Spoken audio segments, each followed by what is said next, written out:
Buenos días. Seguimos con este intenso programa maratoniano. Cuando la organización nos propusimos confeccionar este programa, una de las cosas fundamentales que barajamos y que valoramos y que efectivamente hemos conseguido era involucrar al tejido cripto, al tejido del digital asset, a todas aquellas partes dentro de lo que es un ecosistema alicantino, cripto, que vamos a tener aquí unos representantes, parece que no, pero en Alicante hay bastante movimiento cripto. Tenemos aquí mismo, aquí al lado, en Elche, a Bit2Me, el exchange este famoso que, bueno, ha tenido unas campañas publicitarias con Bitcoin en Madrid, cubrió todo Madrid con todas las marquesinas de autobuses, etcétera, con Bitcoin, que por cierto hoy lo tenemos disparado, ¿no? Ya nos comentará Juan Carlos cómo está esto. Pero bueno, era una idea de dar un poco una nota de un poquito de realidad, un poquito de, a ver, este contexto, tocar, exacto. Como han comentado Edwin y Smith, ¿no? Y Steven, pues trabajar con realmente los empresarios, los criptoempresarios, ¿no? Que realmente pues te acerquen a esa realidad del multifirma, de todas estas cosas que el mundo del derecho probablemente tiene una solución, pero que nosotros somos incapaces de conectarla porque desconocemos la realidad, ¿no? Entonces, desde un punto de vista de la realidad empresarial cripto, realidad desde el punto de vista de los despachos de abogados, tanto nacional como internacional, que tenemos aquí a Alejandro Vigil. Ahora os los voy a presentar, no os preocupéis. Y un elemento fundamental para la seguridad jurídica que hemos repetido reiteradamente, ¿no? Como esa seguridad que se persiguen con los principios, cómo no podían faltar en una mesa de estas características un representante del colegio notarial y una representante del colegio registral, ¿no? Yo creo que, y ya para terminar, lo que ya ha sido el broche de oro, ¿no? Por así decirlo, es que aquí en Alicante también tenemos una agencia de valores. Tenemos aquí una agencia de valores que está haciendo ya cosas interesantes que nos van a contar con el tema de validación de cripto, etcétera. Quiero decir, es un poco dar cercanía al mundo de los activos digitales y que todos pensemos que incluso aquí en Alicante tenemos pues ya una realidad, unos prestadores de servicios de criptoactivos, tenemos una serie de realidades como comprar propiedades con cripto, ya nos lo contará Juan Carlos, y en fin, no me voy a extender más. Paso a presentar, teníamos inicialmente media hora cada uno, vamos a dejarlo en 20 minutos, porque yo creo que lo interesante sería que tuviéramos luego un debate, ¿no? Así que, si os parece bien, os voy a intentar controlar. Bien, la estructura de la mesa es muy sencilla, es simplemente una pregunta lanzada, ¿no? Para iniciar, y es ¿cómo afectará a la realidad comercial los principios de UNIDROIT, ¿no? Y en definitiva, los activos digitales. ¿Cómo lo veis vosotros en vuestra realidad cotidiana? Esa que queremos que nos transmitáis, ¿no? Para contextualizar todo lo que hemos estudiado. En fin, contamos en primer lugar va a intervenir don Gonzalo Cano Mora, es representante del Colegio Notarial de Valencia. Otra cosa importante, son los patrocinadores de este evento. Claro, antes de pasar con las presentaciones, se me había olvidado una cosa muy importante. Gracias a ellos estamos todos aquí. Y no hace falta decir nada más. Quiero decir, por muchas ayudas, por mucho proyecto Prometeo que tengamos, por muy bien dotado que esté, hay una serie de limitaciones que nos impiden poder organizar eventos como este. Es decir, gracias a vuestra sensibilidad y apoyo, podemos hacer y estar aquí todos, compartiendo y debatiendo sobre un tema tan importante, pero bueno, tenemos unas limitaciones muy grandes, y ya lo sabéis, y bueno, muchísimas gracias por habernos apoyado, y la verdad es que pues no estaríamos aquí, de verdad os lo digo. Bueno, yo voy a presentar en primer lugar, como decía, don Gonzalo Cano Mora, representante del Colegio Notarial de Valencia, notario en Gandía. Ha hecho un esfuerzo, porque ya sabéis cómo estamos, lo recordaba antes Ignacio, y es así, cómo estamos en la Comunidad Valenciana, con lo cual, muchísimas gracias por venir, Gonzalo. No sé si tienes... ¿Se oye? ¿Está encendido? Vale. Bueno, yo tengo una pequeña presentación, pero me han dicho que como va a ser más ligero, pues sin presentación no hace falta. Yo simplemente cuando se trata... Ah, mira, si está aquí, vale. Pues, no sé si tengo el mando por ahí o si me lo pasa alguien. Sí. Gracias. Bueno, primero agradecer a la Universidad de Alicante y al Instituto Legal Cripto de nuestra asistencia aquí, porque a veces claro, tenemos la imagen, ¿no? Quizá notarios y registradores, de bueno, estas personas están ahí en su despacho, ahí no se enteran de nada, son personas mayores, barrigonas, con bigote. Bueno, eso era lo de antes, ¿no? Ya las registradoras y el notariado hay cada vez más mujeres que hombres, ¿no? Pero en cambio, bueno, estamos interesados en este tema como en cualquier tema. ¿Por qué? Porque es la realidad que viene por nuestros despachos, ¿no? Que viene una persona a prestarle bitcoins a otro o que quiere comprar un inmueble con bitcoin, pues no hay problema, se estudia y punto. Pero lo primero que quería, no sé dónde hay que apuntar ahora, que cuando se habla de activos digitales o los principios de Unidroit, claro, activos digitales es como decir bien, ¿no? Que puede ser desde una manzana a un inmueble o a una aeronave, ¿no? Entonces, claro, igual que en el derecho nacional no están los mismos principios para transmitir una manzana que para transmitir un avión o un inmueble, pues tenemos que distinguir varios. Entonces, yo por una parte distinguiría las criptomonedas, como pueden ser la moneda cuando la emitan los bancos centrales, ¿no? China ya la tiene, Europa se está planteando, ¿no? Poner el euro digital. Luego tendríamos los altcoins, pues bueno, pues Bitcoin, Ethereum, los fundamentales y todo lo que surge. Las stablecoins, que les llama el reglamento MiCA los e-money token, pero bueno, stablecoin, pues referidas al dólar, a lo que se quiera, a otra moneda estable. Los asset reference tokens, como el Tether Gold, por ejemplo, referidos al trigo, al oro, a lo que uno quiera. Y eso por una parte donde pues veremos que la utilización es generalizada, no hay ningún problema, porque son nativos digitales, ¿no? O sea, su marco es el marco digital. Luego dentro de los tokens, diferenciar los tokens, que teníamos los utility tokens, que eso muchas veces, cuando se habla de token de inmuebles o token de muebles, de obras de arte, de inmuebles, pues muchas veces realmente estaríamos hablando de utility tokens, ¿no? Ahora lo veremos luego. Los securities, ¿no? se asimilan cada vez más a los instrumentos de inversión. Los equities, que aquí sí que se podrían parecer a las acciones o participaciones sociales, tales como la entendemos, dan derecho a una parte de la propiedad y a los beneficios. Y los tokens no fungibles, que aquí ya propiamente dicho, que estos serían los que irían referenciados a otro bien que existe fuera del mundo digital. Entonces, en cuanto a los criptoactivos, ya lo sabemos todos aquí, el reglamento MiCA intenta regular eso para poner más control, más regulación. Yo creo que a raíz del reglamento MiCA, pues los bancos y las instituciones financieras entrarán en el mercado de las criptomonedas para ofrecerlo a sus clientes, igual que ahora ofrecen fondos en todos los instrumentos financieros que ya hay, pues los ofrecerán también en criptomonedas. Regular la emisión, para los que tengan stablecoins o monedas referidas al oro, al trigo, lo que sea, les obliga a tener una cantidad equivalente en sus cuentas, etc. El reglamento MiCA se refiere a criptoactivos, no se refiere a los instrumentos financieros. Para eso el reglamento piloto, el TRD, ha incluido los securities y que se rige todo por el sistema MiFID II. Y ahora la ESMA, a 30 de diciembre del 2024, que, como decía antes el profesor Tirado, ¿no? el acrónimo en español es más difícil que en inglés, el ESMA, que es la European Security Monetary Authority, pues dirá cuáles son los criptoactivos que se asimilan a instrumentos financieros para estar dentro del marco MiFID. Visto todo eso, pues eso. Cada vez tenemos más regulación a nivel europeo, a nivel estadounidense. Japón, las grandes economías, intentan en estos criptoactivos una regulación unitaria. Claro, mayor regulación va en contra del origen de las cadenas, de los DLT, de los ledgers. Mayor regulación, mayor control, mayor fiscalidad, normas de blanqueo de capitales, etcétera, etcétera.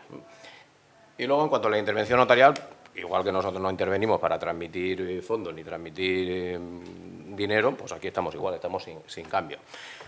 Residual, pues como hasta ahora, cuando alguna persona quiere pedir un préstamo y el banco le ignora fondos, pues si ahora le ignora bitcoins o le ignora cualquier criptoactivo, que no es obligatorio hacerlo por vía notarial, pero si se quiere hacer, porque los bancos y las instituciones financieras podrían ejecutar, igual que ahora, por el Real Decreto 5/2005, contra bienes del mismo deudor que ellos manejan, ¿no? Entonces, ahí estaríamos igual. Voy a referirme, porque para lo otro pues ya tenemos más compañeros de mesa. Simplemente aquí los principios en cuanto a los NFTs propiamente dicho, ¿no? Cuando queremos entender que si transmito un NFT porque si te transmito un billete de 5 euros, te estoy transmitiendo 5 euros. Pero si digo, toma, esto es un Picasso, el Picasso no está aquí, el Picasso está donde esté colgado. O, mira, este es mi chalet. Entonces, ahí es donde se discute más, o se podemos discutir más, el link entre el activo digital y el activo no digital, ¿no? Que son los principios, como hemos visto esta mañana, en cuanto a validad de transmisión del token o de la garantía, el principio 3 o el 4, en cuanto al válido vínculo, pues está regulado por la Other Law, que en este caso pues sería pues, la ley que, si estamos transmitiendo bienes en España, pues la ley española. En cuanto a los sistemas de transmisión de propiedad, yo me voy a referir a lo que hay ahora, a la legislación, que en el futuro cambia la legislación de arriba abajo, pues ya veremos cómo estará. Pero bueno, actualmente hay dos grandes sistemas, ¿no? El Civil Law, el Common Law, el Common Law anglosajón, que es un derecho reparador, ¿no? Si van las cosas mal, pues ya se discutirán los juzgados, los seguros de título, etcétera. Y el sistema continental, el Civil Law, que es más preventivo que reparador. Para gustos, colores. Yo no me quedo con ninguno, aunque trabajo en uno, pero no me quedo con ninguno. Cuando se habla de muebles e inmuebles, eso, muchas veces se habla en artículos de NFT sobre inmuebles o muebles que en realidad son utility tokens. Por ejemplo, que yo tengo un inmueble y digo que lo tokenizo y voy transmitiendo a otras personas esos tokens, eso puede dar derecho a explotación o ventaja sobre ese inmueble. Puede tener una utilidad buena ahora en la financiación del promotor fuera del ámbito bancario. Yo quiero construir un inmueble y en vez de acudir a la financiación tradicional, emito utility tokens. Con eso tengo dinero y ese utility tokens, pues le digo al que lo compra que le da derecho a usarlo unos determinados periodos de tiempo o a transmitirle el día de mañana un porcentaje de propiedad. Eso es un derecho de obligación que el problema aquí fundamental pues, será de ejecución el día de mañana, de competencia internacional, si hay algún elemento internacional, etcétera. Pero pueden existir, o sobre muebles, obras de arte. A veces se dan derechos, puede ser pues, que el titular de una obra de arte que la va a subastar, pues emite antes su utility token y se asegura un dinero. ¿Que lo vende por más? Pues tendrá que darle, ha perdido ese exceso, pero se ha asegurado que irá a los que tienen el utility token, pero se ha asegurado un capital mínimo. ¿Que se vende por menos? Pues ha sido listo y ha ganado un capital mínimo y el que ha comprado el utility token pues habrá perdido una parte proporcional. Lo que partía actualmente en el derecho continental, el civil law, está la teoría del título y en modo. Esto que parece antiguo de los romanos, se ha comentado esta mañana. Siempre cuando se transmite un token hay un underlying contract, ¿no? Tiene que estar el contrato abajo. Ese contrato puede ser verbal, puede ser, te transmito una manzana, pues es verbal, escrito, ese escrito puede ser privado, puede ser público, ese documento escrito, ya sea privado o público, puede ser electrónico o no.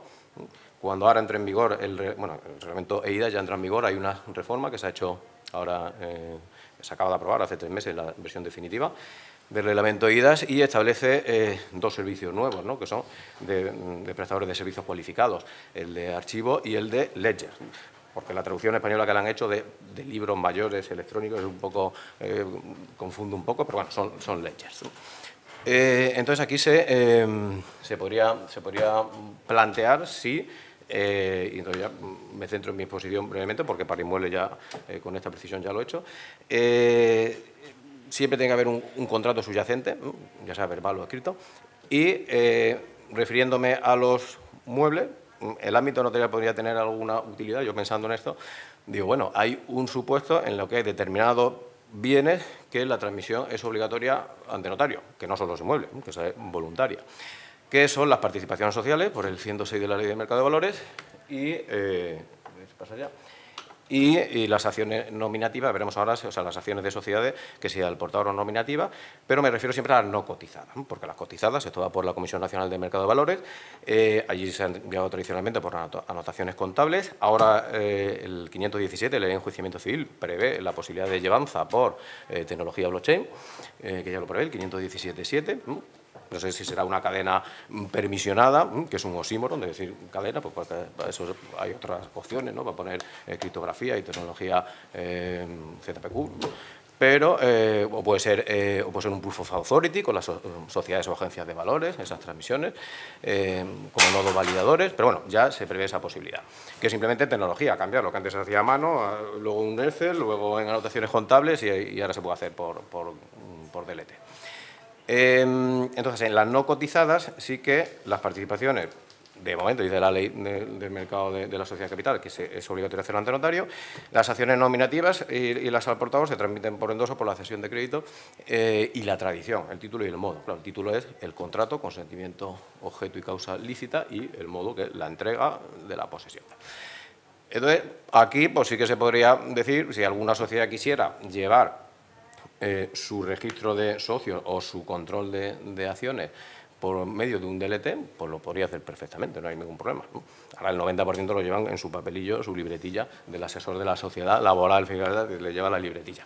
Y porque es obligatorio que el administrador anote ahí el cambio de socios. Recordemos que los socios no se publican en ningún registro público, salvo que sea socio unipersonal, que sí que es obligatorio la inscripción en el registro mercantil para evitar ese socio la responsabilidad universal para evitar su responsabilidad junto con la de la sociedad. Pero lo lleva cada sociedad. Entonces, que una sociedad viniera y dice, oiga, que yo quiero llevar mi libro, mi libro de socios con tecnología DLT, pues perfecto. No estoy yo pretendiendo que esa cadena la tenga que llevar el notariado. Seríamos demasiado presuntuosos para establecer eso e iríamos en contra de las normas de competencia. Cualquier prestador de servicio de DLT, regulado por el reglamento IDAS, pues podría llevarlo. Lo único que tenemos que ver, a ver si como establece la obligación de la escritura pública de transmisión, cuando vinieran los clientes, si dicen, oiga, que yo tengo mi participación en un token, lo llevamos en un DLT, pues que el notario de la escritura pues reflejara la transmisión del token, el hash, y si esa cadena, si está llevada por el centro tecnológico del notariado, pues será más fácil, porque será darle un botón, y si no, pues tener acceso a esa cadena y añadir un atributo a esa transmisión del token o una firma. Se puede utilizar se puede establecer una clave pública para para un cuerpo de funcionarios públicos que luego con distintas claves privadas de cada funcionario se pudieran desbloquear y la transmisión de la propiedad, en este caso, se produciría a la vez que la transmisión del token y su reflejo. No le veo mayor problema. Claro, eso que la transmisión del token sin la intervención notarial pues equivaldrá a una transmisión en documento privado, una promesa de venta, una prueba, habrá que probarlo, pero lo que hemos dicho antes, un documento firmado electrónicamente, solo equivale a la firma manuscrita la hecha con certificado de firma cualificado. En el reglamento IDA se establece el simple, el avanzado y el cualificado, solo el cualificado equivale a manuscrito, pero que firmado electrónicamente con cualificado no lo convierte en documento público. Tendrá más facilidad de prueba, como la forma de la ley de enjuiciamiento civil, pero no lo convierte en un título público ejecutivo. Que una sociedad que ya tiene, o sea, ¿cómo se operaría eso ya con la legislación actual? Pues que venga el administrador de la sociedad y que diga que todos los socios han acordado en asamblea pues pasar a llevar el libro por DLT. Y eso pues se inscribiría en el registro mercantil para que, como estaría por una parte de los estatutos, pues para que lo supiera todo el mundo. Y si la sociedad es de nueva creación, pues también se podría establecer desde el principio. Y por último me voy a referir ya a que nos interesará más, al pago de compras con criptomonedas, ¿no? Esto es una cosa que hace 7 años era rara, ahora ya no es tan raro, ¿no? Ahora ya no es tan raro que venga alguien que dice que quiero comprar algo con criptomonedas o que quiero prestarle criptomonedas y que a cambio recibiré euros o que recibiré otra altcoin. Se puede hacer perfectamente, igual que ahora se paga con dinero, pues se puede pagar con criptomonedas. El problema aquí fundamentalmente es de dos ámbitos, el de blanqueo de capitales y el fiscal. El de blanqueo de capitales porque los notarios somos sujetos obligados y tenemos que preguntar de dónde le viene el activo financiero. Entonces, bueno, si esa persona le lleva a un prestador de servicios de criptoactivos, un exchange, le lleva esa información, pues se pide el Know Your Client y el certificado. Y si viene a través de un banco, de Bit o cualquiera de estos, pues se pide la documentación correspondiente y ya está.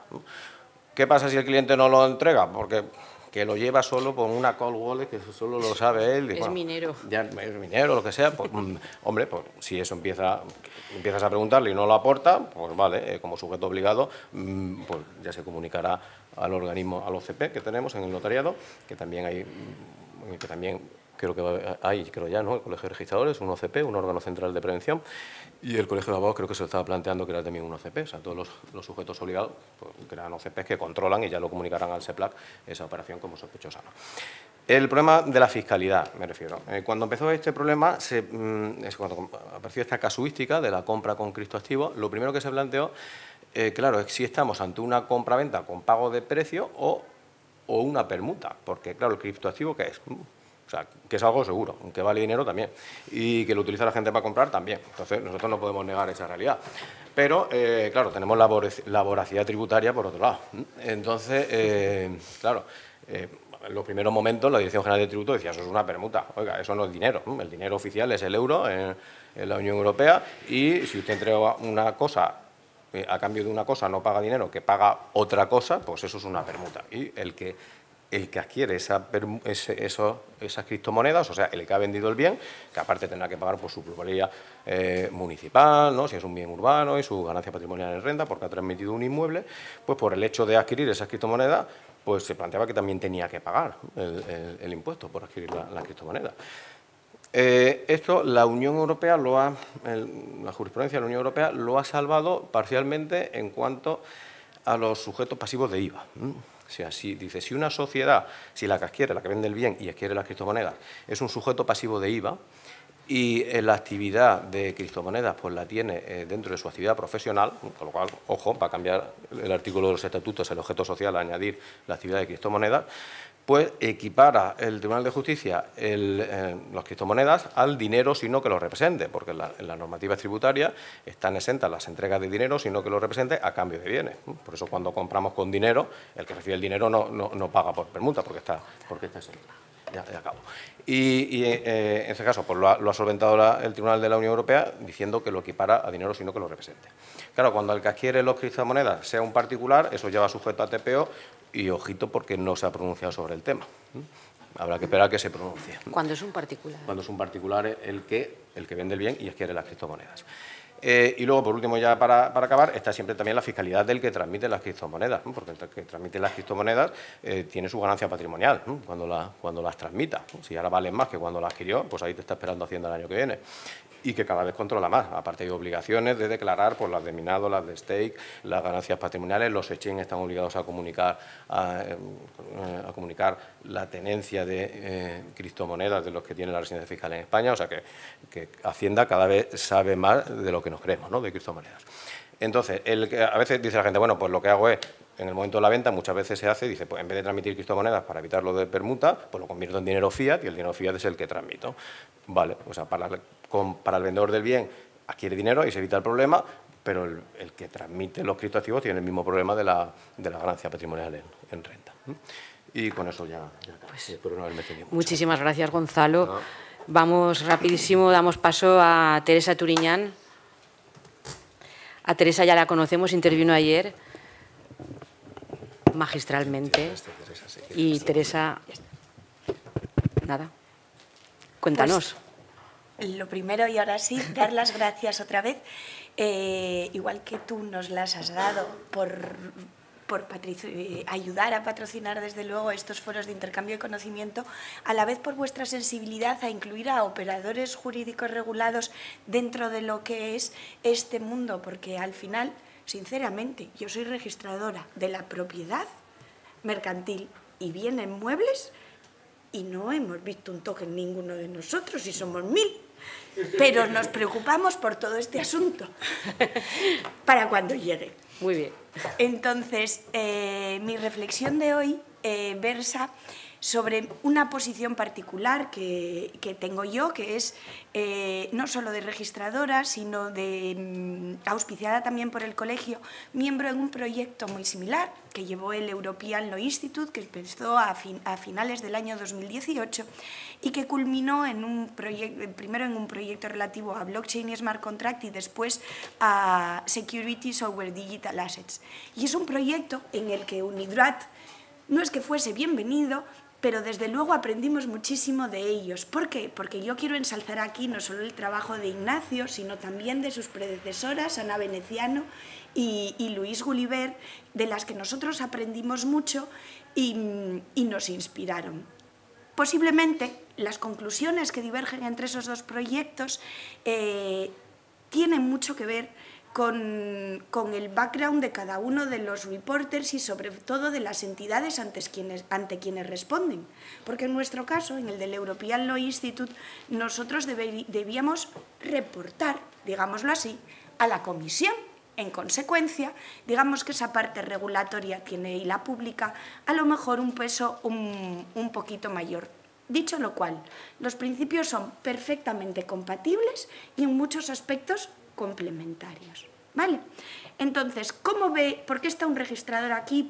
¿Cómo ve el registrador los principios DALP aplicados a este mundo real? Pues un registrador no es más que un fiscal de ausentes. Sonaría fatal si lo dice otro que no sea yo, pero es una especie de Rottenmeier puesta al final de la cadena de traspasos, preocupada siempre por el por si acaso. Es decir, nunca por el contrato, como hará ya mi compañero notario, sino por todo aquel que no lo puede ver. ¿Y qué le pasa si le afecta? Porque claro, todo es muy bien con todo esto que pase en los mercados de los que yo no sé nada, pero ¿y si un día mis ahorros van ahí? ¿Y si un día Hacienda quiere reclamar ese impuesto? ¿Y qué pasa con todo eso? Entonces, mi perspectiva es muy limitada, pero casi siempre esa. Y tanto para inmuebles, muebles o demás. Dicho esto y posicionándonos en esta óptica, ¿qué veo yo o qué vemos nosotros de los DALP? Pues lo primero que me gustaría decir es que a mí lo que me encanta es que existan. Me encanta el esfuerzo colaborativo que hace UNIDROIT en todo eso. Me encanta el producto definido final que nos aporta. Me encanta su utilidad. ¿Por qué? Porque tiene una aplicabilidad que yo veo real, conestable con los diversos Estados miembros que la quisiesen aplicar y, desde luego, levemente invasiva, podemos definirlo así. ¿Qué es lo que además me gusta? Me gusta su ámbito de aplicación, que me resulta bastante adelgazado. ¿Qué quiero decir con todo esto? Que UNIDROIT no toca o no se mete conscientemente en aquello que no quiere o no puede tocar. Y eso es una virtud, porque tendemos a ser expansivos. Entonces, es mejor a veces producir cosas que pueden, no voy a decir obviedades, pero son manifestaciones claras y definidas sobre supuestos de hechos que todos podemos amparar, como por ejemplo recuerdo mi principio 14 sobre la garantía. Activo digital es susceptible de ser una garantía. Fenómeno, yo lo entiendo clarísimo. Y eso me parece una virtud enorme y trasladable a lo que serían nuestras concepciones en nuestro ordenamiento. Me gusta que no se mete en lo que es la propia transacción del activo real. Y eso es una diferencia principal a lo mejor con el proyecto en que yo hice, que sí se podía, entre comillas, meter con lo que sería la regulación del link o qué es el link o cómo afectaría la transmisión del activo digital al activo real. Ellos han decidido mantener esto fuera de su scope. Lo veo sensato, no me disgusta, para nada. Que sea más acotado no le veo un problema, lo veo más efectivo. Y me gusta, además, que no se mete tampoco en hacer una regulación completa de todo aquello que no le es coherente. ¿Qué me hubiese gustado a lo mejor a mí en relación a su ámbito? Pues que dejase más explícitamente claro ámbitos excluidos, porque si los experimentos no se hacen con gaseosa, pues a lo mejor podíamos haber decidido qué sectores concretos queremos que queden fuera de la normativa. Pues cuando yo estaba en el proyecto de Lely, por ejemplo, se dejó fuera voluntariamente inmobiliario. Pues aquí sí que sé que en los explicativos de su principio dejan fuera consumer law, dejan fuera otro tipo de cosas, ¿Podíamos a lo mejor haberlo hecho más explícito? Bueno, puede ser. Tampoco me invento. Y luego, su ámbito de actuación. Su ámbito de actuación he dicho que está adelgazado y que me parece coherente con sus propuestas iniciales. Pero lo cierto es que cuando dicen que no tocan, yo no le llamaría derecho de propiedad, me parece que se parece más a un derecho patrimonial, vamos a decirlo así. Al final, cuando uno se mete en prioridad de garantías y efectividad frente a terceros, eso son materias muy intrínsecas a los estados. Yo, en un estado tan dividido competencialmente como España, dependo en mi regulación constitucionalmente por el 141.8 siempre de nuestro estado central. Es decir, si nosotros, que no estamos tan divididos que estamos muy distribuidos competencialmente en el ámbito de las comunidades autónomas, hemos decidido esa materia mantenerla en conjunto, pues a lo mejor introducir los principios 15 y 16 roza esa extralimitación. ¿Qué es necesario para otros ámbitos más globales? Puede que sí. Que si hubiésemos distribuido a lo mejor la materia competencialmente y quedase más claro que queda afuera, estarían más protegidos. Es una opinión absolutamente personal. Para mí me encajaría mejor. Porque en realidad, teóricamente, los principios de UNIDROIT quieren dejar esto fuera. Así lo pone su artículo 5, porque me dicen el 5.5 que nos vayamos a the other law. Y la verdad es que hay un montón de casos donde yo asumo que no existe ningún tipo de colisión y que la ley reguladora en su caso de la creación y validez de la garantía o en su supuesto de la ejecución de ese activo digital y la forma y el efecto están aparentemente fuera. ¿Qué más me gusta? Pues si me voy ya directamente a lo que a mí me atañe y yo entiendo más, porque no me voy a meter ni en control, ni en custodia, ni en otro tipo de cosas que han tratado fenomenal mis compañeros, yo me voy a garantías reales, que es lo que para el bienes muebles me podría encajar, o incluso para el bienes inmuebles en un futuro, no sé si ya tan cercano o lejano. Entonces, ¿qué es lo que me gusta? Pues me gusta mucho su concepto de garantía funcional y animo a nuestro legislador a que lo adopte. Me gusta que nos incita a animarnos a todos a ellos y no creo que en España haya un problema regulatorio con eso, porque si concebimos el numerus apertus relativo a los derechos reales, la garantía funcional tiene una entrada fácil. El principio de adaptación usado en derecho europeo, tanto para el reglamento de sucesiones como para muchos otros, es una especie de ánimo a adaptarse a todo, y la garantía funcional en concepto es una cosa que podría funcionar, porque efectivamente si el derecho real es abierto, podría encajar dentro de los 4 requisitos que imponen la Dirección General y que se establecen en doctrina y jurisprudencia para crear ese derecho real nuevo. ¿Qué obstáculo pequeño veo yo? Que en cambio lo que es susceptible de hipoteca mobiliaria y prenda sin desplazamiento e inscribible en el bienes muebles sí son objetos limitados y hay que irse al 45, 46 y 47 del reglamento de la ley de prenda mobiliaria y prenda sin desplazamiento y ver si tienen ahí o no encaje. A lo mejor una definición más, y mira que se reformaron ya en 2015 con una vocación de amplitud muy grande donde se incluye el término genérico producto industrial o el término genérico software, dentro de los cuales a lo mejor no está el concepto propio de activo digital, pero forzando mucho, podríamos encontrar una equivalencia funcional. Mucho me parece, yo ahí no me voy a aventurar. Lo propio, una instrucción, una normativa, que hiciese un concepto más abierto que de verdad nos permitiese entender cualquiera de los activos digitales en ese sentido. Y acotando a los principios que me traen a mí aquí mayoritariamente, que son los propios de la sección de Secure Transaction, el 14, el 15, el 16 y tal vez un poquito su 17 en relación luego ya a la ejecución, pues quiero ensalzar que me gusta el vacío normativo que crea en relación a ellos igualmente UNIDROIT, me gusta su remisión a esa other law, pero sí que en relación a algunos de los requisitos sustantivos que introduce, me gustan algunas decisiones un poquito menos. ¿Qué es lo que me gusta menos? Pues, por ejemplo, que en relación al 5 yo veo un problema respecto de las garantías en esa cadena supletoria de leyes establecida, que además deja un vacío propio y que, como nos explicó Ignacio esta mañana, es una opción A y B y divergente voluntaria. Y aquí traigo a colación un concepto jurídico innovador y no voy a decir propio, pero aprendido recientemente, que sería la ley con la que el activo esté íntimamente ligado. ¿Por qué? Porque a mí me parece que da mucho sentido de cara al consumidor final. Si a mí me dicen que vamos a tokenizar Coca-Cola, pues habrá que irse a de dónde era la Coca-Cola o lo que sea. Pero hay cosas que son visualmente muy ligadas con otra cosa. No podemos redefinirlo ni a domicilio social, ni a residencia habitual, ni a dónde está escrito la marca o la licencia. Es un concepto muy etéreo, pero ese concepto no es mío propio, sale de aquel grupo de trabajo de Lely con académicos de la Universidad de Viena, de Maastricht y de muchas otras. Creo que a lo mejor en determinados activos digitales donde no exista tal globalidad ni transnacionalidad pura, sino que resulte forzada, puede ser una buena defensa para ese tercero ausente por el que yo siempre miro. ¿Vale? Venga. No me gusta especialmente tampoco irse a la ley del emisor. ¿Por qué? Porque si te vas a la ley de ese emisor, habiendo un montón de sociedades vehiculares, posibilidades y de todo, me parece muy fácil saltarse la ley de referencia, y eso es lo que me inclina a no querer tampoco lo que sería la ley de elección, que nos provocaría un forum shopping. Me queda muy poquito, termino refiriéndome a la regulación sustantiva de las garantías en el control como medio de eficacia en el 15 y el 16. Me parece poco afín con lo que serían los sistemas de justicia preventiva.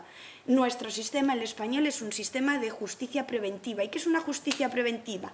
Aquella que traslada al momento de constitución todo requisito que facilita después la persecución y ejecución de ese deudor. De ese sistema formamos parte el notario, el registrador y muchísimos otros operadores jurídicos. Y aprovechándose del mismo se implementa y se acrecienta el cumplimiento de la normativa urbanística, medioambiental y de consumidores. Entonces, UNIDROIT dice en varios aspectos que considera muy gravoso para el acreedor sujetarle a los requisitos de control, no te digo los míos, de control sustantivo y formal de la inscripción, sino incluso un mero registro de depósito. Y cambia ese paradigma de la regla genérica, el priori in tempore potiori in iure, que para mí es intrínseca, pero que está en cualquier mercado que vaya por anotaciones en cuenta o por cualquier otra cosa, más allá de su control. Yo le veo ventajas al control y le veo esa inmediatez. Me gustó mucho lo que sugirieron algunos académicos compañeros nuestros relativos a darle ese control a una especie de tercero de confianza, no le llamemos oráculo, que suena horrible, y llegamos todos a ese concepto que nos facilitará el acceso posterior a esas claves y soluciona dos problemas civiles básicos si lo traducimos a nuestra normativa civil ordinaria, que no digo que se deba traducir, que no digo que control ni custodia equivalgan a posesión, ni nada de eso, pero si quisiésemos acercarles a nuestras categorías ordinarias, solucionarían el problema de la concurrencia de poseedores y solucionarían hasta, en el caso del autocontrato, el posible problema de pacto comisorio que tendríamos violentando las reglas tradicionales del derecho civil. Y por último, sí me gustaría decir que tokenización al final se parece a titulación, y yo soy de esa posición en la que cuando entró en una carrera tenía que tener una notaza para ir a arquitectura y el día que salió quebró Lehman y ya no había trabajo de lo que tú habías estudiado. Entonces, si antes parecía como tituliza, que ahí queda, y veremos dónde lo metemos en el secundario, y ahí puede ir lo de todos, yo creo que hay muchas opciones normativas para divergir mercados, proteger los flujos o los ámbitos de dónde va ese comercio de uno a otro, y creo que hay que facilitar desde el punto de vista de aplicación de estos principios toda esa parte mercantil, siempre que haya una cortapisa o cadena de entrada inicial en relación a todo aquello que pueda desviarse de ese mercado que puede autorregularse y que no necesita a lo mejor ser tan protegido como ese tercero que yo intento proteger. Gracias. Muchísimas gracias, Teresa. Gracias. Bueno, no estoy presentando a los intervinientes de la mesa ni estoy haciendo reflexiones que me saldrían porque tengo muchas cuestiones que plantear con todo lo que están sugiriendo. Pero el horario es el horario. Seguimos con la mesa. Cristina Sánchez Somoza es abogada en Garrigues, es experta en estas materias y nos va ahora mismo a comentar cómo lo ve todo. Bueno, ¿cómo estáis? En primer lugar, agradecer, por supuesto, a los promotores habernos invitado y permitirnos tener acceso a estas reflexiones que yo creo que son muy buenas, especialmente en el momento en el que nos encontramos respecto de los activos digitales. Y en particular a Carmen, por supuesto, por habernos invitado. En mi caso, yo soy parte de esa fauna de abogados regulatorios, en concreto me dedico a la regulación financiera y tratamos muchísimas cuestiones con entidades financieras pues, tradicionales, como pueden ser los servicios de inversión, servicios de pago, y que ahora nos estamos ocupando de dar paso en términos reales a la entrada de MiCA y todo lo que eso supone tanto desde un punto de vista financiero como técnico en la Unión Europea y en España. Entonces, quería compartir una serie de reflexiones porque es cierto que tanto, y voy a hacer una especie de introducción muy breve para ubicar un poco MiCA y cómo tiene que ver con los principios, porque el desarrollo del reglamento de los mercados de valores, de los mercados de criptoactivos se hizo a la vez que el desarrollo de los principios, más o menos. Estuvimos en 2021, empezó a redactarse MiCA, pero se habían hecho grupos de trabajo con anterioridad desde 2019. Entonces, de alguna forma, los dos han querido, bueno, MiCA lo que le corresponde, que es simplemente la emisión, oferta, admisión a negociación y prestación de servicios respecto a los criptoactivos que quedan bajo su ámbito.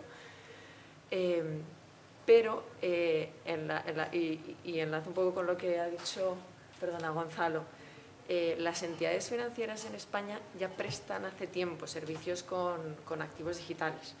Es decir, lo único es que no estaban regulados, o sea, no eran como los instrumentos financieros, no eran como los fondos, servicios de pago, etcétera, sino que no estaban regulados.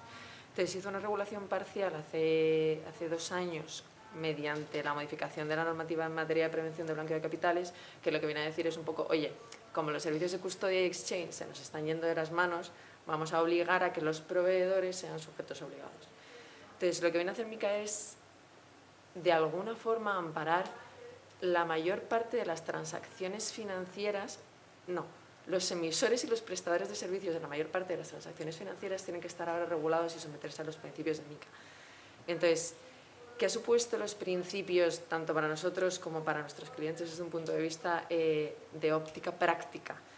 Cuando salió MiCA, como pasa en el caso de mucha normativa europea, el reglamento es muy ambicioso, entonces regula desde normativa de gobierno corporativo, como recursos humanos y materiales de las entidades que prestan estos servicios, que emiten obligaciones de transparencia, desde la transparencia en los criptoactivos, como la transparencia en el precio, en los contratos, etc.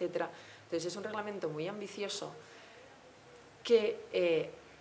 cuya ambición comporta que tengamos muchísimas lagunas normativas en cuanto a el análisis de los negocios, porque lo que hacemos nosotros fundamentalmente es analizar el negocio con el que viene, bien sea el operador tradicional, un banco, una empresa de servicios de inversión o un operador moderno, una fintech, viene con un negocio, nosotros lo analizamos y decimos, oye, ¿caes aquí? ¿No caes aquí? Entonces, todas esas lagunas se pueden de alguna forma integrar con muchos de los principios UNIDROIT, es decir, nos sirven para de alguna forma completar las definiciones que no da la normativa europea respecto exclusivamente de los criptoactivos en el mercado financiero. Entonces, por ejemplo, algunas diferencias y aquí pasamos en el despacho con nuestros clientes, pasamos por 3 estados. Al principio pensamos que iban a servir muy bien para integrar el reglamento, luego llegamos a la conclusión de que no y finalmente, desentrañando los conceptos de forma más intensa, llegamos a la conclusión de que sí. Es decir, por ejemplo, en concepto de activo digital, los principios son mucho más amplios que lo es el reglamento MiCA. Es decir, los principios aluden a registros electrónicos con cualquier tipo de tecnología, mientras que MiCA se restringe exclusivamente a las tecnologías de registro distribuido.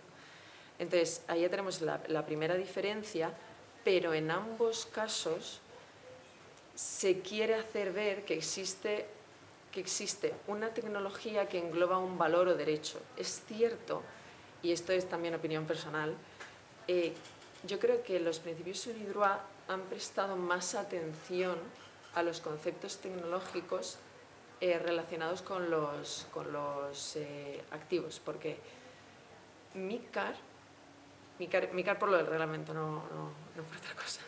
MiCAR lo que hace es, de alguna forma, hace muchas asunciones relativas a la tecnología, lo cual nos lleva en la práctica a tener situaciones de conflicto, porque asume, por ejemplo, la titularidad de los criptoactivos. No dice nada, no se pronuncia, incluso cuando hace referencia al concepto de transferencia, que en los principios la transferencia debe traducirse como una transmisión de la propiedad, en MiCAR la transferencia se refiere a la transferencia común que entendemos todos de fondos, lo que en este caso con criptoactivos.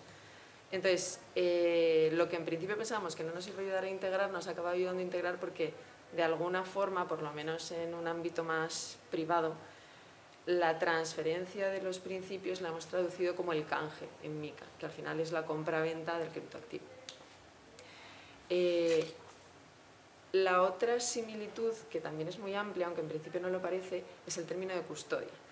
Y aquí una reflexión previa, es decir, lo que vinieron siendo, y aquí el apunte de que los operadores financieros llevan mucho tiempo trabajando con criptoactivos, porque desde que salió la tecnología, es decir, operadores tradicionales que no nos parecen los bancos, llevan mucho tiempo trabajando en sacar esquemas para poder prestar todos estos servicios y no quedarse atrás respecto de los proveedores modernos que llamamos fintech. Entonces, lo que ha ocurrido es que las ventajas, por lo menos a mi juicio, que tenía la tecnología de registro distribuido, que era la falta de necesidad de intermediarios, tanto los principios como MiCAR, que es lo que me atañe, la reducen en una gran medida, porque al final con la figura del custodio estás introduciendo en un ámbito que no tenía intermediarios más allá de los nodos u homólogos, estás metiendo la figura del custodio, que es tradicional en el ámbito financiero y que lo que hace es registrar la titularidad cogida con pinzas, porque estamos hablando de control en los principios. MiCAR no habla de titularidad, habla simplemente de el usuario que controla el criptoactivo. Entonces, en eso también se parece mucho.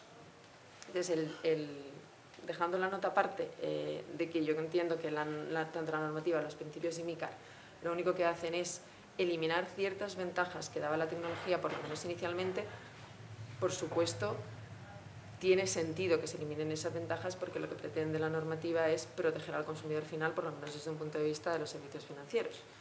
Entonces, el concepto de custodia es muy similar, muy similar, porque aunque MiCAR lo define como la guarda, que la guarda pues podemos integrarlo cada uno como queramos porque nadie ha dicho absolutamente nada de la guarda o control tanto del criptoactivo como de los medios de acceso a ese criptoactivo, como pueden ser las claves criptográficas privadas. Entonces, sin perjuicio de que aquí estamos metiendo más conceptos, porque lo que yo entiendo es que la Unión Europea quiere capturar todo lo que pueda venir, la custodia es muy similar como concepto. Entonces, en ambos casos, bueno, muy similar como concepto, muy distinta como enfoque, porque al final lo que se hace en los principios es decir, oye, si en el contrato de custodia yo digo que esto es custodia, esto es custodia. Sin embargo, desde un punto de vista de regulación financiera, lo que solemos hacer, cuando hablo de lo que solemos hacer, hablo de los criterios generales que suelen adoptar las autoridades competentes, que en este caso es la CNMV, Banco de España, muy residualmente para los tokens de dinero electrónico. Lo que suele pasar es que nosotros definimos la materialidad del activo y después nos vamos a ver qué servicios está prestando. Por eso los principios son tan útiles y están siendo tan útiles, porque aunque estamos en un momento muy incipiente, todavía no ha comenzado la aplicación de MiCAR, parcialmente, pero a partir del 30 de diciembre de este año lo tendremos completamente encima. Lo que estamos haciendo es, tanto con los operadores del mercado como con las autoridades competentes, estamos trabajando en definir los conceptos de MiCAR y uno de los instrumentos que estamos teniendo en cuenta son los principios. Muy bien, muchas gracias, Cristina. Siento tener que iros cortando, pero tenemos una conexión desde Estados Unidos y el horario allí hay que respetarlo. Bueno, gracias. A continuación nos va a ilustrar sobre este tema Alejandro Vigil, que es bufete internacional es profesor en la Universidad de La Habana, Cuba, y bueno, nos va a dar esa perspectiva de cómo les afecta a ellos, ¿no? O sea, desde el otro lado. Bueno, se impone agradecer la invitación para poder acompañarlos aquí. Carmen, por supuesto, en el plano personal, todo mi agradecimiento, todo mi cariño, y bueno, el comité organizador. También aprovecho medio minuto porque la situación de Valencia, la Dana, nos es muy recordable. La semana pasada nosotros tuvimos en Cuba, en La Habana, un huracán. No tuvimos afectaciones personales, las afectaciones materiales son inmensas.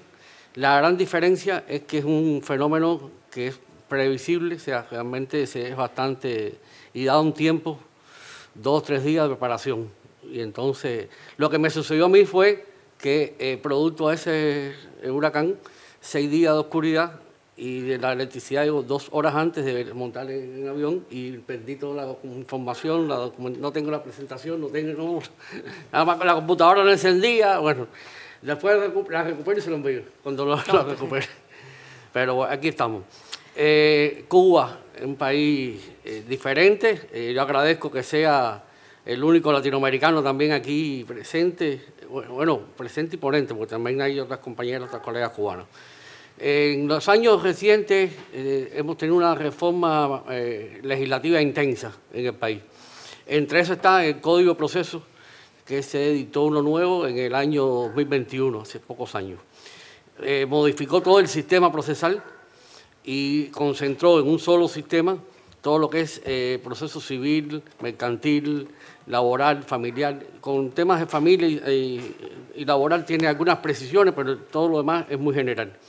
Y entre los aspectos importantes que está es que permite aplicar los principios generales del derecho como fuente en la tramitación y decisión de los casos. Hay un artículo especial para ello.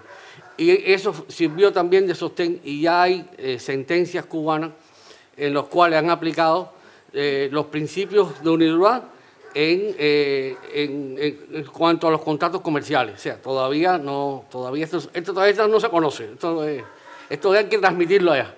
Pero ya hay sentencias cubanas donde la base, el sustento del tribunal ha sido los principios de unidad. Eso se une también que con esta reforma procesal también los tribunales tienen la opción de tener en cuenta sentencias de criterios, sentencias que han emitido criterios similares por parte del Tribunal Supremo a presentación de los abogados. O sea, no es un precedente, no es un sistema de precedente, pero ahora nosotros, los abogados litigantes, en las demandas, en los escritos, tanto de demanda como de contestación, tenemos la opción de estudiar anteriores y presentarle una visión al tribunal. Bueno, en casos anteriores fue de esta manera. Esto no conozco todavía un proceso en temas de criptoactivos, de activos digitales, pero en cualquier momento eso va a llegar. En este mismo segmento, en esta misma idea, ¿cuál es la jurisdicción de los tribunales cubanos? Fundamentalmente, en lo relacionado con el tema, cuando las partes se someten directamente al tribunal cubano o cuando el demandado tiene residencia, establecimiento o vínculo con el territorio cubano, o cuando el hecho de acto o negocio es en Cuba. En cualquiera de estas variantes, hay otras más, pero bueno, son más amplias y se salen del espacio. En cualquiera de estas, el tribunal cubano es competente para ello. Por supuesto, tiene jurisdicción. Por supuesto, la competencia de civil o mercantil ahí depende del caso, depende del motivo que sea.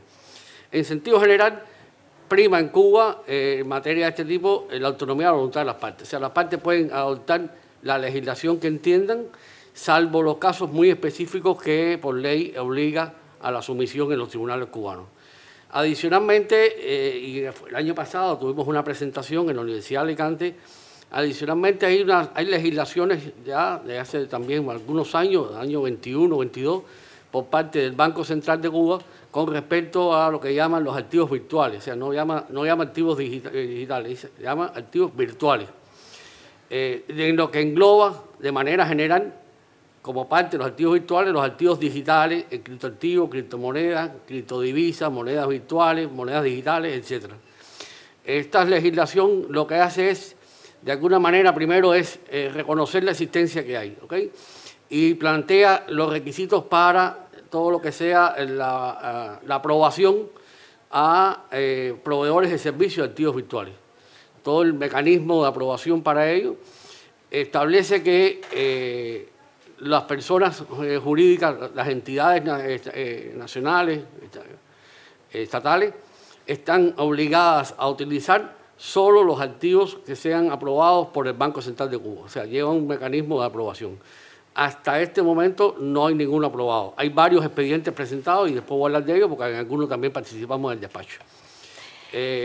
Ahora... Alejandro, ¿sí? ve, por favor, terminando. Ah, está bien. Muy rápido. Lo que sí deja abierto es a los empresarios privados a la utilización.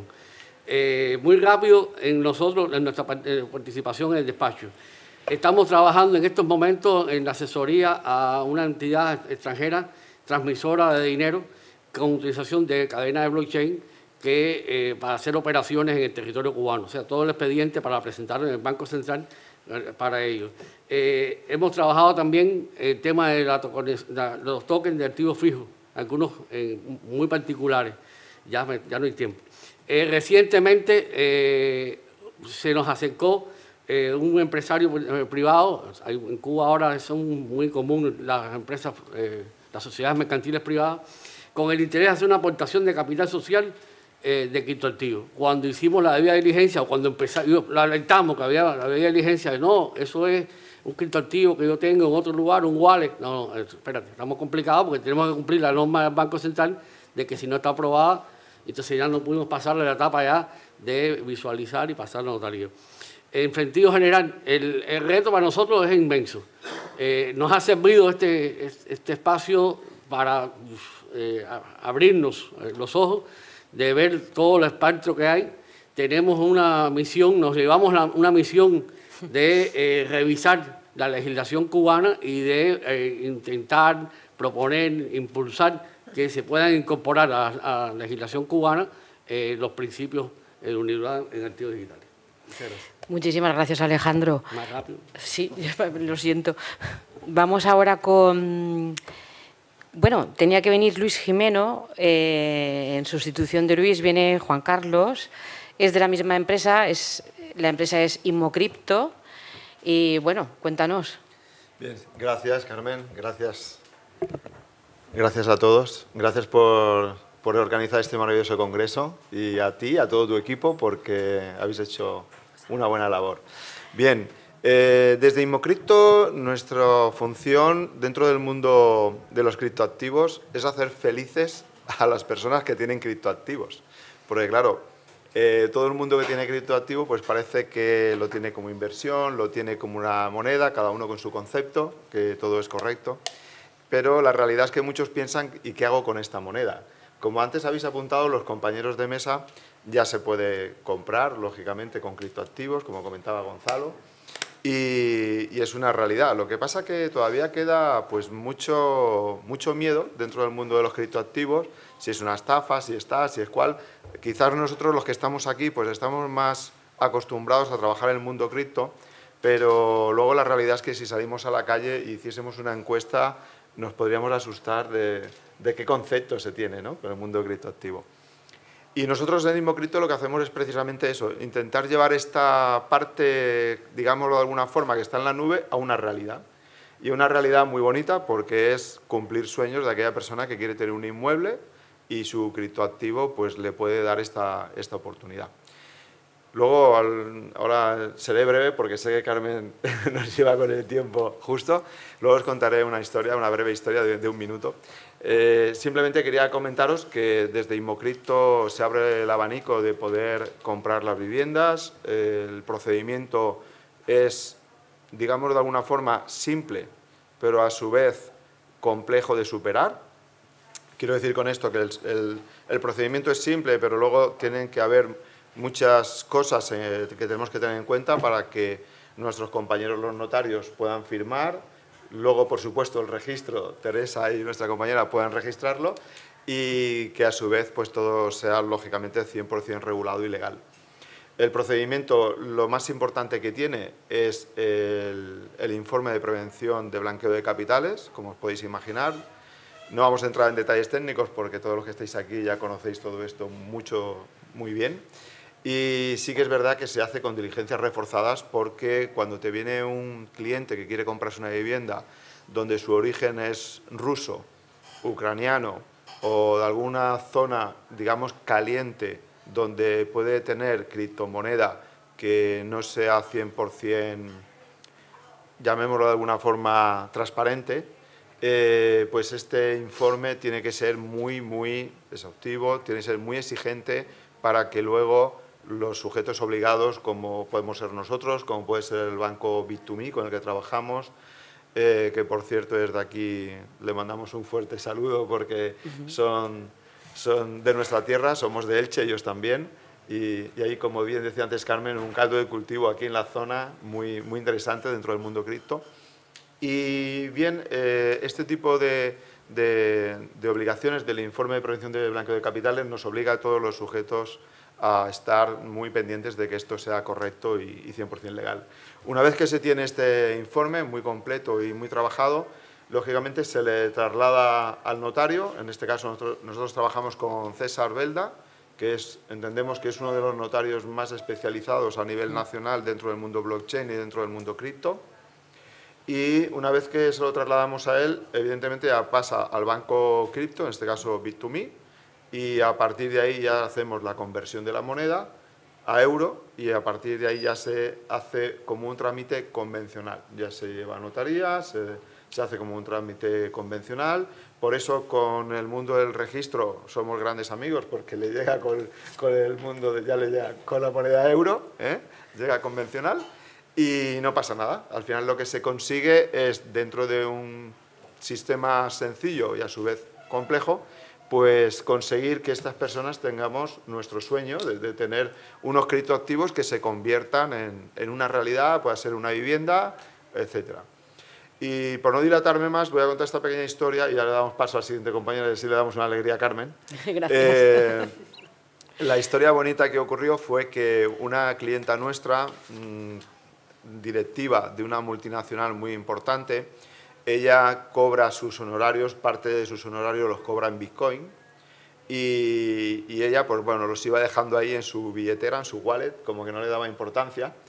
Y llegó un día que dijo, se enteró de que aquí en España podía comprar una vivienda con criptomonedas, se puso en contacto con una inmobiliaria y la inmobiliaria con nosotros, y la mujer, con todas sus dudas, ¿no?, de que si podía ser una estafa o tal, fue hacia adelante, ¿no?, porque para ella luego nos contó de que, bueno, esas criptomonedas que tenía ahí, ella la tenía como que era algo perdido, que si lo perdía, y si no le daba igual, pero que ella entendía desde un principio que esto era una estafa. Y ella dijo, hasta el punto de cuando fui al notario, creía que me estabais haciendo un teatrillo. O sea, que hasta que el notario que había allí no era... Actores, ¿no? No éramos todos actores, ¿no? Porque la vivienda tenía cierto valor y ella entendía que por ese dinero podíamos hacer el escenario. Y hasta que la mujer ya la acompañó la inmobiliaria con las llaves de la vivienda que ella había decidido, que era una villa, un chalet muy bonito, en la orilla de la playa, y se lo dio, la mujer literalmente se puso a llorar, se rompió a llorar porque había conseguido un sueño, que era tener esa casa a la orilla de la playa, en España, concretamente aquí en Benidorm, cerca de Benidorm, y se puso a llorar porque no se creía que con sus criptoactivos podía tener su sueño. A lo mejor era Calpe, ¿no? Cerca. Estuvimos. cerca. Fue en Javea. Entonces, ¿qué ocurre? Que de alguna forma Inmocripto lo que ayuda es a llevar este mundo que está en la nube, de todo lo que habéis hablado hoy, que son temas súper interesantes, la parte legal, etcétera, etcétera, llevarlo a una realidad, a que al final los sueños se pueden cumplir. Y con esta historia de esta mujer pues hemos vivido que al final nuestra labor es bonita porque ayudas a las personas a que cumplan su sueño. Gracias. No, muchísimas gracias por decirnos que los sueños se convierten en realidad. Y has convertido en uno de mis sueños, llegar en tiempo a presentaros. ¿Ves? Somos unos grandes creadores de sueños. A Laura Vicente Gómez, socia de GESEM. Bueno, si tuviera tiempo explicaría que yo con Laura tengo una relación de trabajo, hemos estado un tiempo precisamente sobre todo esto, Sí, pero gracias. bueno, Laura. Gracias, Carmen. Bueno, muchísimas gracias por contar con nosotros.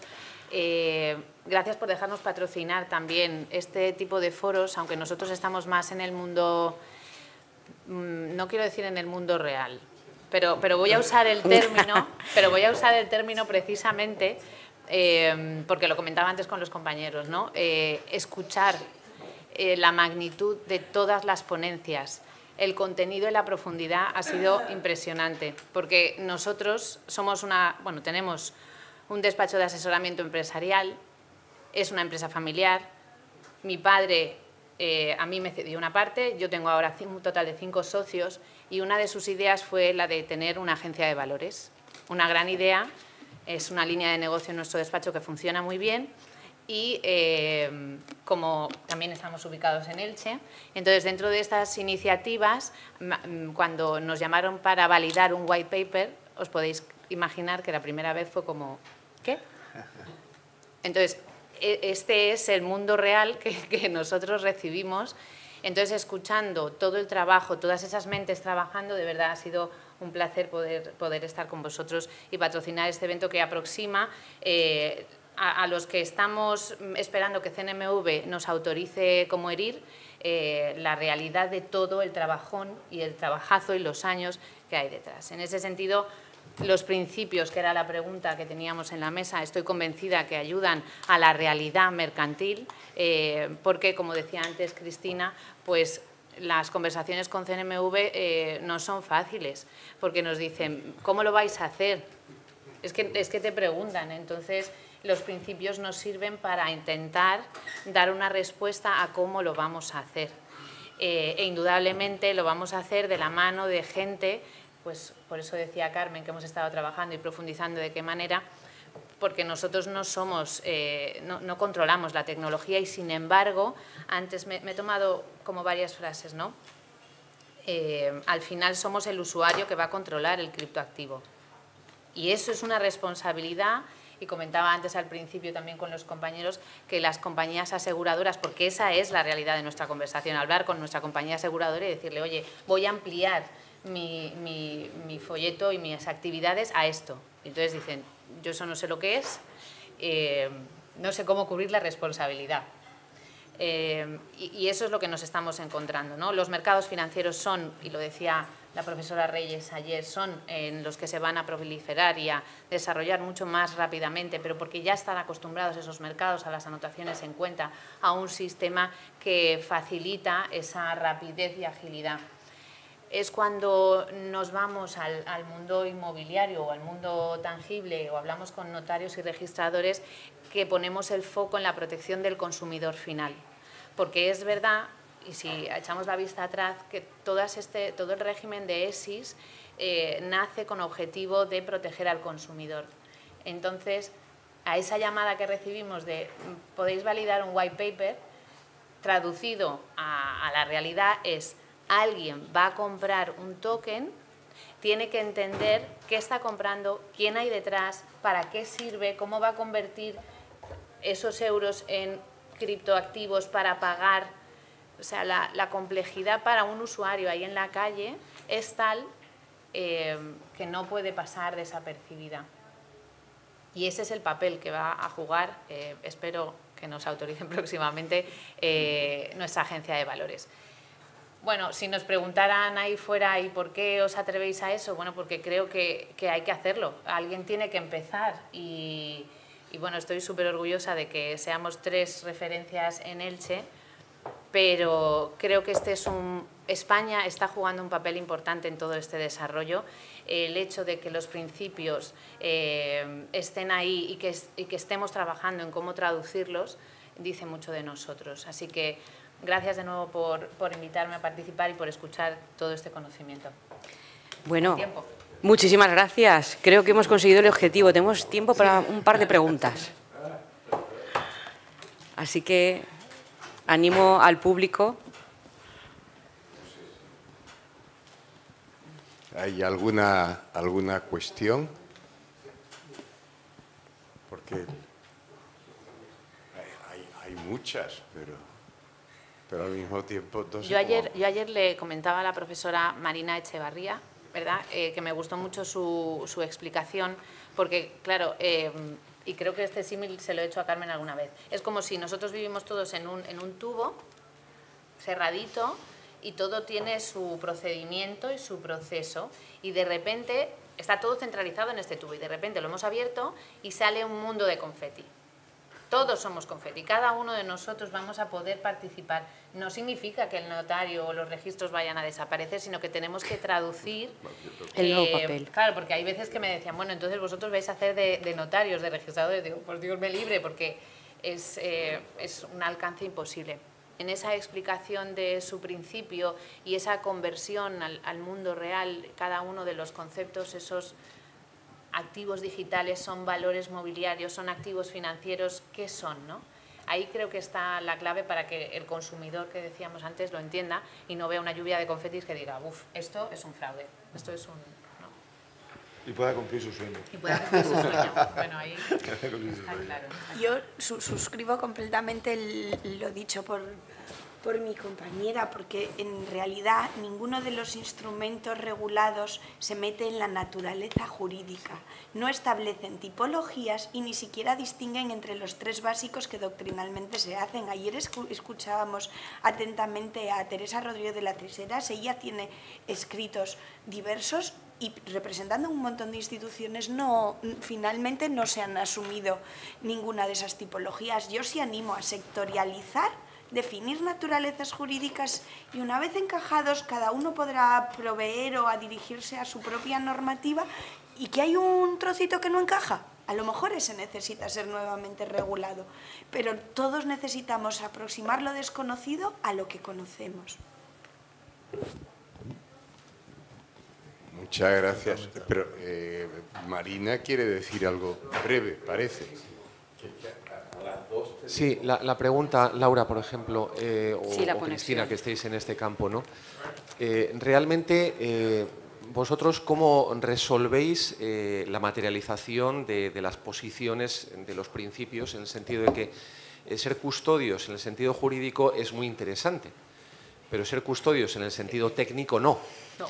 Entonces, me imagino que estáis buscando sobre todo posiciones de subcustodios, ¿no? Sí. Y entonces, ¿a qué tipo de instituciones estáis acudiendo? O sea, ese, por lo menos desde el punto de vista regulatorio, ser un subcustodio no soluciona nada a efectos de evitar la carga regulatoria, que es justo de lo que estamos hablando, porque la norma lo que hace es capturar todas las situaciones en las que se produce un supuesto de custodia. De hecho, lo veíamos con lo que nosotros llamamos en jerga VASP, que es el registro de custodios y proveedores que hacen intercambio de criptomonedas por criptomonedas y criptomonedas por fondos, que actualmente lleva el Banco de España, que en teoría son sujetos obligados, exclusivamente sujetos a registro, pero en la práctica se ha convertido en una especie de autorización. Y ahí lo que ocurrió fue que, a criterio del propio Banco de España, los que utilizábamos como subcustodios, porque muchas entidades en España no tienen la tecnología para hacer la custodia del criptoactivo, entonces lo que hacen es, como sí que tienen la relación con el cliente, contratan la custodia como custodios, lo que pasa es que luego externalizan la custodia a un subcustodio, que es el que tiene la tecnología adecuada. Entonces ahí lo que vino a decir nuestro regulador es, oye, no me importa que no exista relación contractual directa, el subcustodio tiene que estar también registrado como custodio. Entonces, desde un punto de vista regulatorio, no te libras de la carga, aunque seas un subcustodio, salvo que seas exclusivamente proveedor tecnológico. Nosotros, bueno, a CNMV le hemos planteado que indudablemente no tenemos los recursos humanos dentro de la compañía para ese desarrollo, y CNMV lo que nos ha respondido es: ten en cuenta que el emisor puede elegir su cadena de bloques. Voy a pensar en DLT, ¿no? Tú lo único que tienes que ser capaz es de acceder, o sea, no tienes que ser capaz de desarrollarla o de custodiarla entera. Tú tienes que tener la capacidad de entrar y verificar cada paso, ¿no? Y ahí es donde, bueno, podemos hablar de la doble firma, porque nadie te va a dar a ti, o podría darnos, ¿no?, las claves por completo, pero es que ahí llegamos a pensar incluso que nos convertíamos en una albacea. En el caso de fallecimiento de esa persona, tú te conviertes casi en el albacea sin haberlo escrito en ningún sitio respecto de sus claves y de su wallet.